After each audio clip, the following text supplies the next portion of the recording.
I founded ARK Invest in 2014 for one reason, and that was to focus solely on disruptive innovation. We believe that there are 5 innovation platforms evolving at the same time.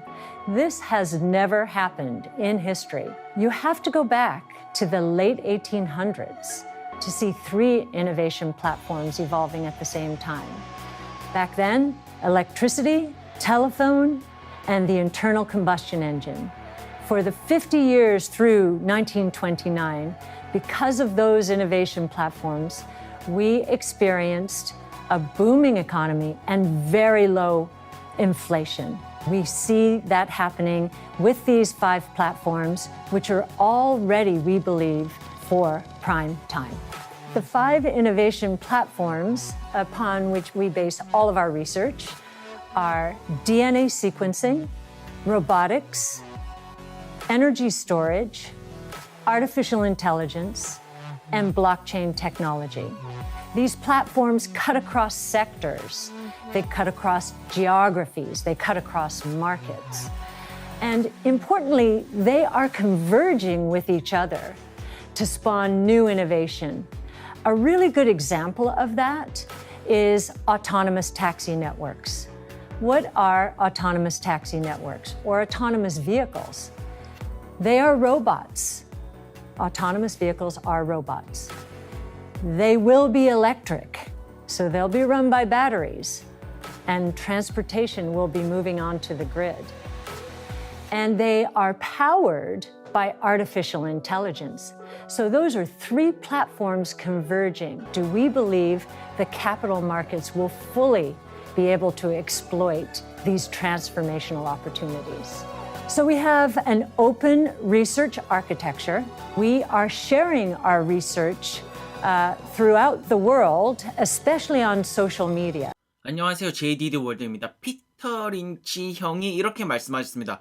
약간의 신경만 쓰면 여러분들의 생활 반경에서 조금만 신경을 쓴다면 월스트리트보다 훨씬 앞선 굉장한 종목을 골라갈 수 있다. 피터 린치 형 같은 경우에는 여러분들이 알다시피 생활 속에서 여러분들의 종목을 찾아라. 여러분들이 만약에 라면에 관심이 있다. 그러면 라면에서 어떠한 라면이 잘 나가는지 보고 그 라면에 투자를 해라. 이런 생활 속에서 찾는 주식 투자 방법, 그리고 워렌 버핏 형 같은 경우에도 뭐 시즈 캔디, 코카콜라, 크래프트, 케첩 같이 생활 속에서 생활 소비재 기업들에 굉장히 많은 관심을 두면서 그런 쪽에서 종목을 많이 투자하는 방식을 볼 수 있습니다. 하지만 말입니다.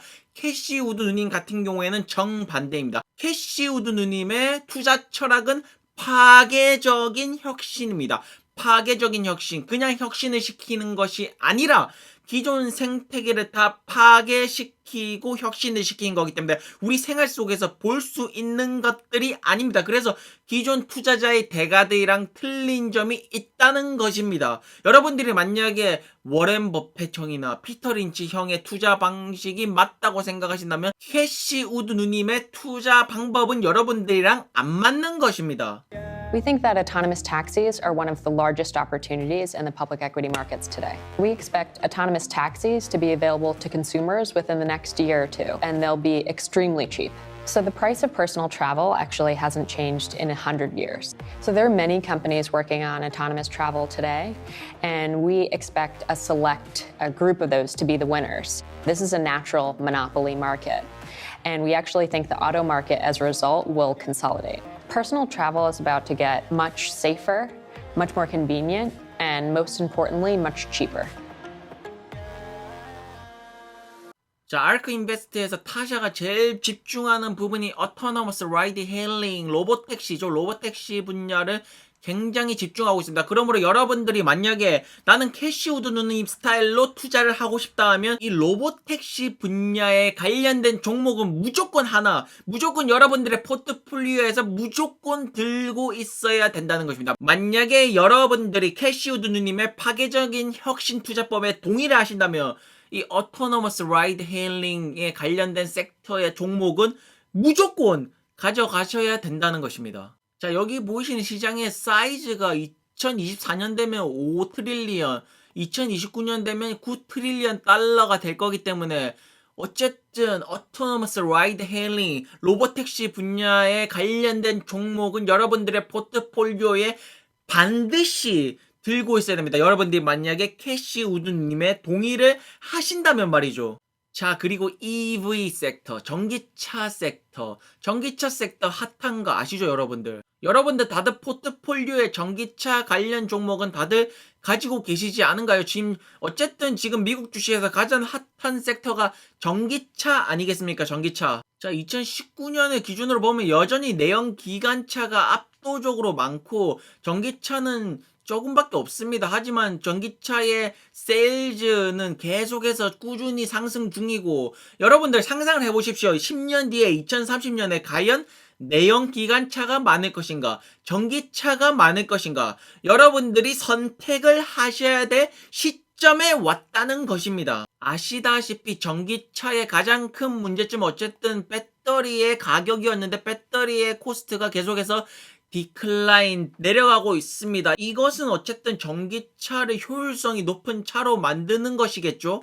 자, 프라이스 가격적인 면을 보시면 2018년, 2020년은 여전히 내연기관차가 싸지만 2022년 되면 비슷해집니다. 이렇게 비슷해지려면 배터리 가격이 내려가는 것이 가장 중요하겠죠. 그래서 많은 전기차 업체들이 배터리 가격을 지금 낮추려고 어떻게든 노력을 하고 있습니다. 그리고 2024년이 되면 아크인베스트에서는 전기차 EV가 내연 기관차보다 가격적인 면에서 가성비가 더 좋다고 지금 나오고 있습니다. 2024년이 되면 이렇게 흘러간다면, 이렇게 어쨌든 가격적인 면에서 우월성을 가진다면 결국에는 2030년이 되면 전기차가 내연기관차보다 더 많지 않을까요? 그렇게 전기차가 모든 이동수단에서 내연기관차의 파일을 잡아먹는 시점이 2030년에 온다면, 역전이 되어버린다면, 여러분 포트폴리오의 전기차 섹터를 종목을 가지고 있다면 여러분들의 포트폴리오는 더욱더 풍성해진다는 것입니다. 자, 여기 보시면 아크인베스트에서 예상을 하는 거죠. 이렇게 예상을 해보는 건데, 지금 기존 오토메이커에서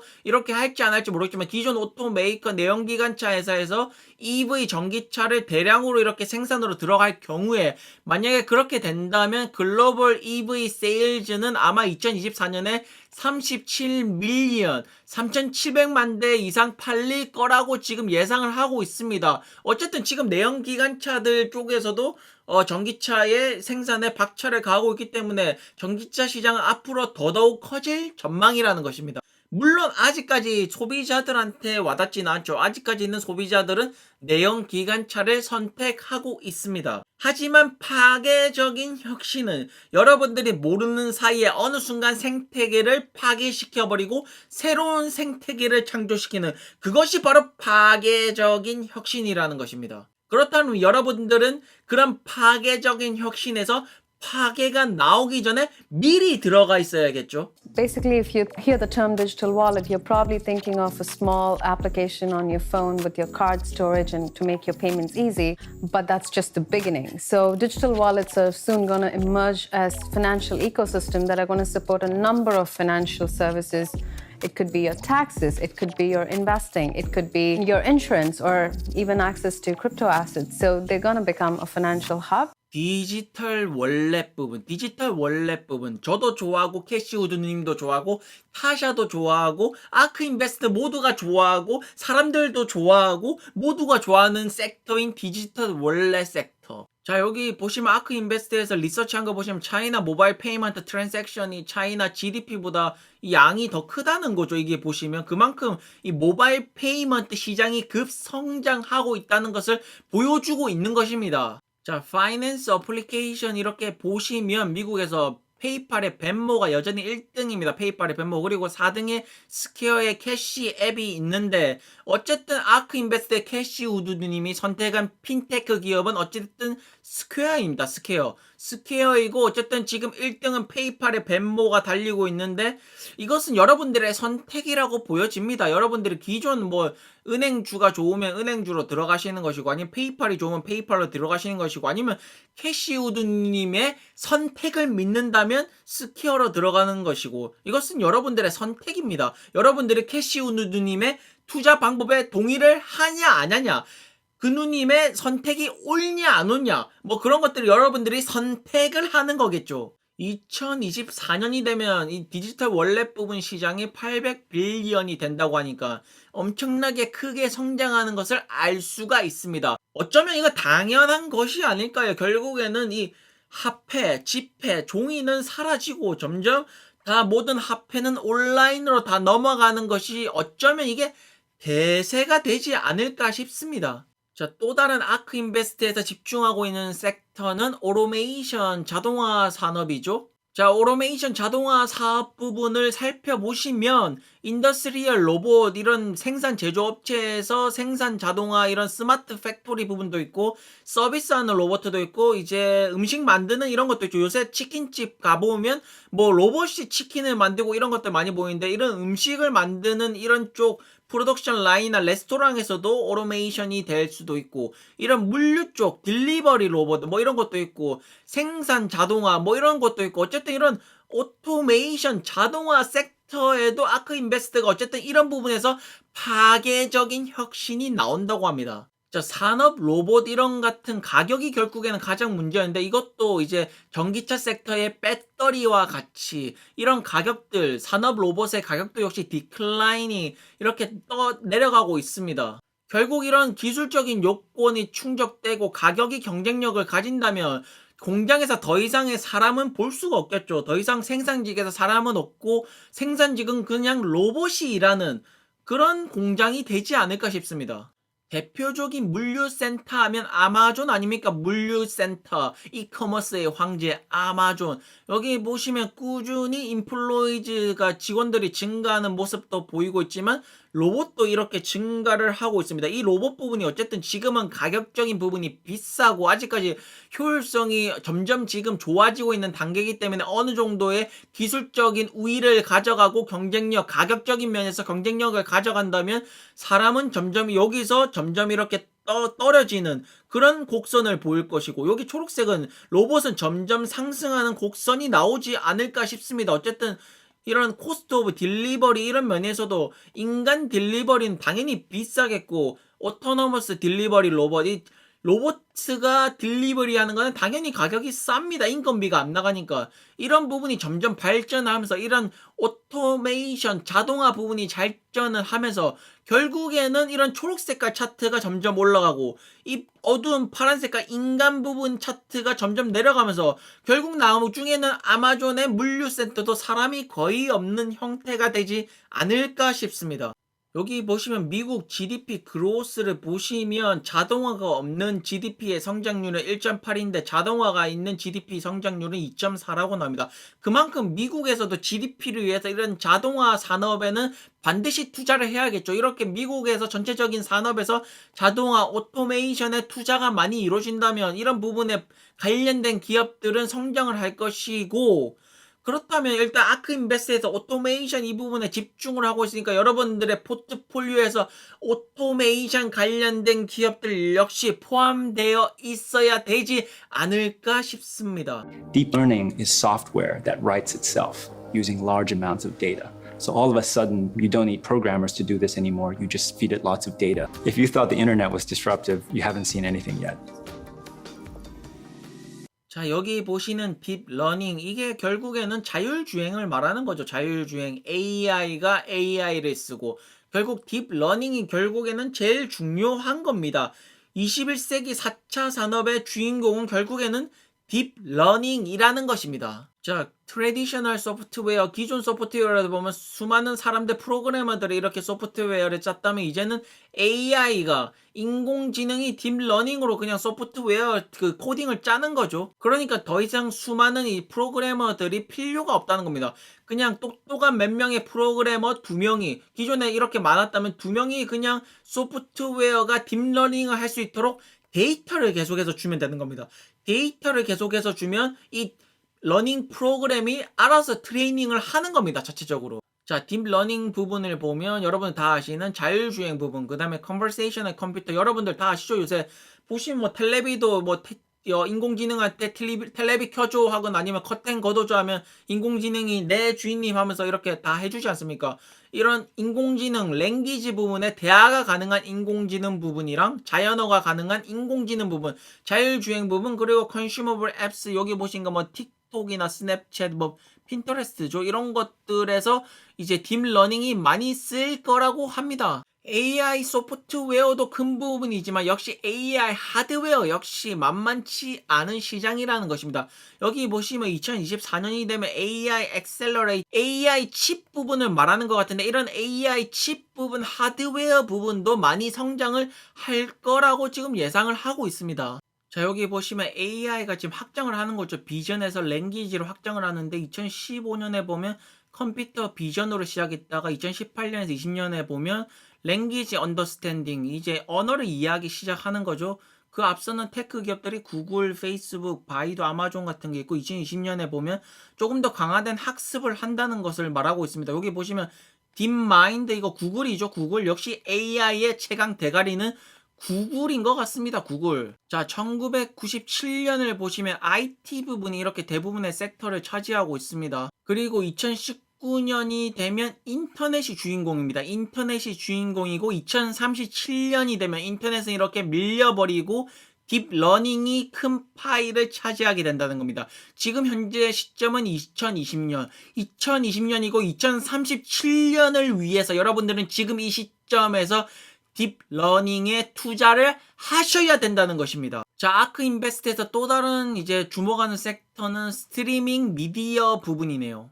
자, 보시면 EA 스포츠도 있고 워너 브로더스, MTV 이런 컨텐츠가 있었다면 지금은 유튜브, 넷플릭스, 트위치, 뭐 텐센트, 애플, 스포티파이 뭐 이런 쪽으로 지금 이렇게 변천되고 있다는 것입니다. 자, 뮤직 인더스트리, US 뮤직 인더스트리 음악 사업 부분을 보면 앞으로 5년 동안에 이거 스트리밍 부분, OTT 산업, 페이드 OTT 산업 이쪽에서 많은 발전이 있을 거라고 합니다. 자, 게임 시장도 보시면 모바일 쪽이 아직 역시 2019년에 모바일 쪽이 많은 파일을 차지하고 있는데 2024년 넘어가면서 클라우드 부분이 이렇게 생기기 시작하고 모바일 쪽은 더욱더 큰 파일을 가져가는 형태로 나타나기 시작합니다. 자, 게임 산업종에서 전형적인 라이브 스트리밍 이제 업체가 트위치인데 트위치를 보시면 이렇게 사람들이 보는 시간이 2013년부터 점점 이렇게 늘어나고 있습니다. 결국에는 사람들이 이런 온라인 스트리밍 이런 쪽에 더 많이 결국에는 시간이 지나면 지날수록 더 많이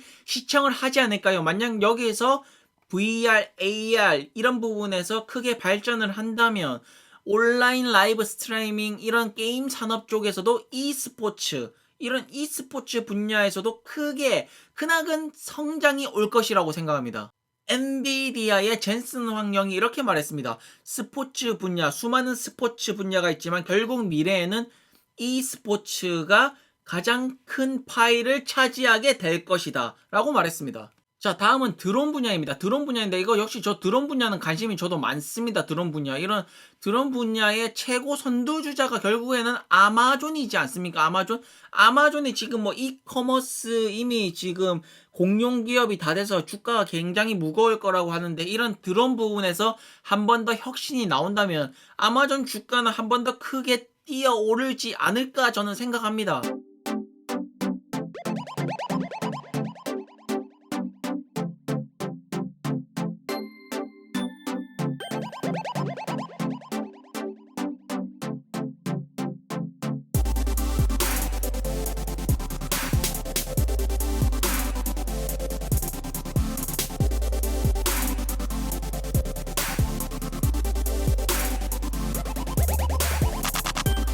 결국 아마존이 결국 한 번 더 튀어 오르려면 이런 아마존에 있는 택배들이 결국 드론에 의해서 날아다니면서 배달이 돼야 되고 그리고 음식 배달, 이런 피자를 시켰을 때 사람이 배달해 오는 것이 아니라 드론이 여러분들의 집에 피자를 배달해주는 이런 결국은 이런 혁신이 나와야 된다는 겁니다. 이런 파괴적인 혁신이 나와서 이런 드론을 통해서 파괴적인 혁신이 나와야지 결국 기존의 파슬 딜리버리, 기존의 택배 회사들과 기존의 음식 배달 업체들을 다 파괴시켜버리고 새로운 생태계를 창조한다는 것입니다. 그래서 아크인베스트에서 드론에 집중을 하고 있는 거 아니겠습니까? 이 부분에서 파괴적인 혁신이 나올 것이기 때문입니다. 자, 여기 보시는 표를 보다시피 이커머스 드론 딜리버리 부분이 2030년 되면 이렇게 많이 늘어나고 있습니다. 많이 늘어나고 글로벌 파슬 드론 딜리버리 레베뉴 이런 그 드론으로 이제 택배를 배송하는 이런 것들이 레베뉴가 2030년 되면 굉장히 커지는 것을 볼 수 있습니다. 결국에는 이런 드론으로 택배를 날리는 거 이런 것에서 가장 아마존이 가장 신경 써야 될 부분입니다. 그런 의미에서 아마존이 죽스라는 자율주행 업체를 인수한 거 아니겠습니까? 어쨌든 자율주행을 자동차에도 쓸 수 있지만 이런 드론 분야에서도 당연히 응용이 가능합니다. 그래서 드론 딜리버리 이것이 결국에 한 번 더 파괴적인 혁신이 나온다면 아마존 주가는 여기서 한 번 더 높게 튀어오를 거라고 저는 예상을 하고 있습니다. 2024년에는 이제 드론으로 음식 배달이 거의 없죠, 보니까. 그런데 2030년이 되면 거의 절반을 차지하게 됩니다. 드론이 없는 음식 배달과 드론이 있는 음식 배달이 반반을 차지한다는 것은 무엇을 말하냐면 이게 글로벌이니까 아무래도 인프라가 안 깔리고 기술 능력이 딸리는 후진국에서는 여전히 사람이 배달을 할 것이고 인건비가 싼 곳에서는 선진국에서는 결국에는 2030년이 되면 다 드론으로 배달이 될 거라는 것입니다. 그래서 2030년에서 결국 2040년으로 시간이 더욱 지나면 결국에는 음식 배달부는 다 사라지겠죠. 결국에는 드론이 다 배달을 하는 시점이 올 겁니다. 드론이 어쨌든 파괴적인 혁신이 될 것은 정확하다고 저는 생각합니다. 미래에는 로봇택시와 에어택시가 공존하는 세상이 오지 않을까 싶습니다. 그렇게 로봇택시와 에어택시가 결국에는 파괴적인 혁신으로 이런 기존의 교통망들을 이렇게 다 파괴시켜버리고 이렇게 혁신을 일으키는 것이 아크인베스트에서 추구하는 파괴적인 혁신 투자가 아니겠습니까? 자, 여기 보시면 드론 같은 경우에는 이제 택배랑 그 다음에 음식 배달이 양대 산맥으로 존재할 것 같고 이제 하드웨어 세일즈 부분도 역시나 큰 파일을 차지할 것입니다. 어쨌든 드론 자체는 하드웨어입니다. 여기다가 소프트웨어를 심는 거겠죠. 그리고 매핑, 이런 지도 이런 쪽 어플리케이션도 역시나 중요한 부분을 차지할 것 같습니다. 이런 지도 어플리케이션, 드론 하드웨어, 그 다음에 소프트웨어 이런 것들이 세 개가 합쳐져서 결국에는 완전 자율화가 된 드론이 여러분들의 택배를 배달하고 여러분들의 음식을 배달하고 그런 날들이 2030년부터 온다고 지금 아크인베스트는 이렇게 예상을 하고 있는 겁니다. 이렇게 리서치 결과를 내놓은 것입니다. 여러분들이 아크인베스트의 캐시우드 누님의 동의를 하신다면 드론에 당연히 투자를 하셔야겠죠. 자, 그리고 다음으로는 DNA 부분입니다. 아크인베스트에서 DNA 부분에 집중을 하고 있는데 지금 아크인베스트 그 포트폴리오를 보시면 일루미나 쪽 그 DNA 업체랑 그 다음에 인비테 쪽 이런 DNA 쪽 업체들의 투자를 하는 모습을 볼 수가 있는데 저는 바이오가 관심이 없습니다. 바이오가 저는 싫습니다. 그래서 그냥 이것은 제 머릿속에서 이미 삭제된 부분입니다. 자, 아크인베스트에서 이런 비트코인, 블록체인 부분에 더 많은 집중을 하고 있습니다. 그러므로 비트코인에 관심을 가지고 계신 분들은 이렇게 계속해서 관심을 가져가는 것도 괜찮을 것 같습니다. 어쨌든 여러분들 그 기존 투자자의 대가 워렌 버핏, 피터 린치를 보면 일상생활에서 찾을 수 있는 종목에 투자를 해라. 여러분들이 느끼고 소비하고 이런 부분에서 투자를 해라라고 말씀을 하셨는데 이제 캐시우드 누님의 파괴적인 혁신은 그런 부분들이 아니라 이런 생태계를 파괴시키고 새로운 혁신을 만들 부분이기 때문에 여러분들이 지금 실생활에서 보실 수가 없습니다. 체감할 수도 없고요. 그러므로 여러분들이 기존 투자자의 대가 워렌 버핏과 피터 린치 스타일의 투자 성향에 동의를 하신다면 뭐 코카콜라 같은 주식도 좋을 거고 음식 주식, 소비재, 필수 소비재 이런 거에 투자하시는 거 좋을 거고 항공, 정유 이런 기존 뭐 은행 이런 쪽에 투자를 하시는 것도 좋겠지만 캐시우드 누님의 파괴적인 혁신에 동의를 하신다면 은행에 투자할 것이 아니라 페이팔 아니면 스퀘어 같은 이런 페이먼트 시스템 그런 곳에 투자하시는 것이 맞습니다. 그리고 기존 내연기관차에 투자를 하는 것이 아니라 미래를 보고 전기차에 투자를 하는 것이고 미래를 보고 로봇택시, 자율주행 이런 부분에 투자를 하는 것입니다. 선택은 여러분들의 몫이겠죠. 저 같은 경우에는 캐시우드 누님의 파괴적인 혁신 투자법으로 가겠습니다. 기존의 생태계를 파괴시키고 새로운 생태계를 창조하는 파괴적인 혁신. 파괴시킨다. 그리고 혁신을 만든다. 그것이 파괴적인 혁신.